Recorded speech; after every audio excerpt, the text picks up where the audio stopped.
Hi, everyone. Welcome back. Today I'm going to talk about the U.S. Embassy move within London. The President Trump came out recently saying he didn't want to be at the ribbon cutting for the new embassy being opened up in the Nine Elms area of London. And so there's a lot of controversy surrounding that statement and why he said it. Now, first things first, so everybody understands what's going on. The U.S. Embassy is moving from the Grosvenor Square area of London, which is much more highly populated, much more posh, I guess you could say, area of London, to the Nine Elms area, which is a little bit, it doesn't have quite as much development and that kind of a thing. President Trump came out saying that part of the reason why I didn't want to be there for it being opened up is because it was very expensive, approximately $1 billion.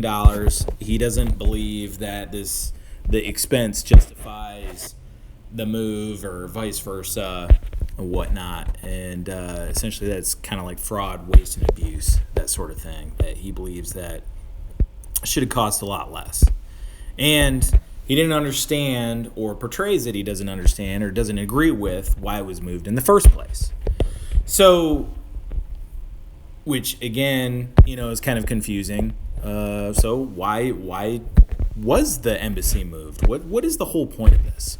So the reason why the embassy is moved is because the first thing is that the current location was not owned by the U.S. government. The actual building itself was, but the current location was not. It's actually owned by a member of the nobility in London, and through some kind of goofy law or regulation that stated that the land itself still had to be owned by the UK or by the nobility.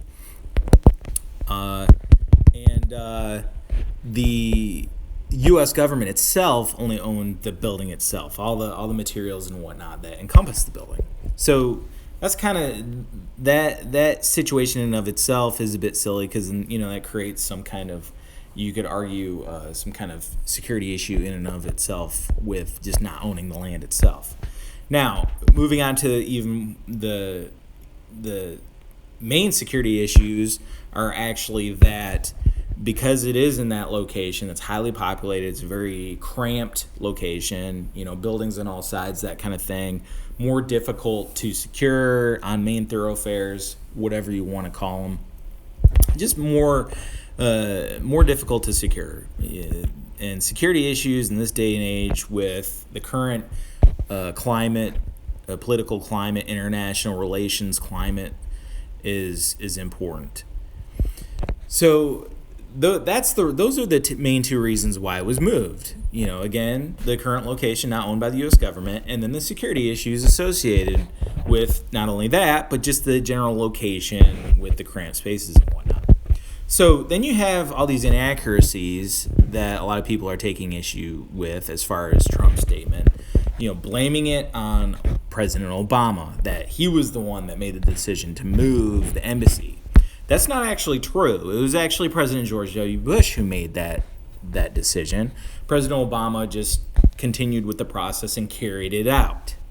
And here we are now with the embassy having moved to the Nine Elms area of London.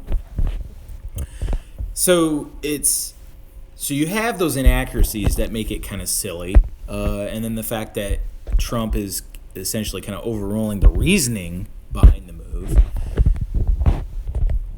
And then you also have the fact of him by him not being there for the ribbon cutting, it's kind of an insult to the UK, to London, to those citizens, and him saying that he's not going to be there because it's too expensive, that it's fraud, waste, and abuse, whatever it is that he said exactly, is ridiculous, because it's not about what the U.S. paid for the thing.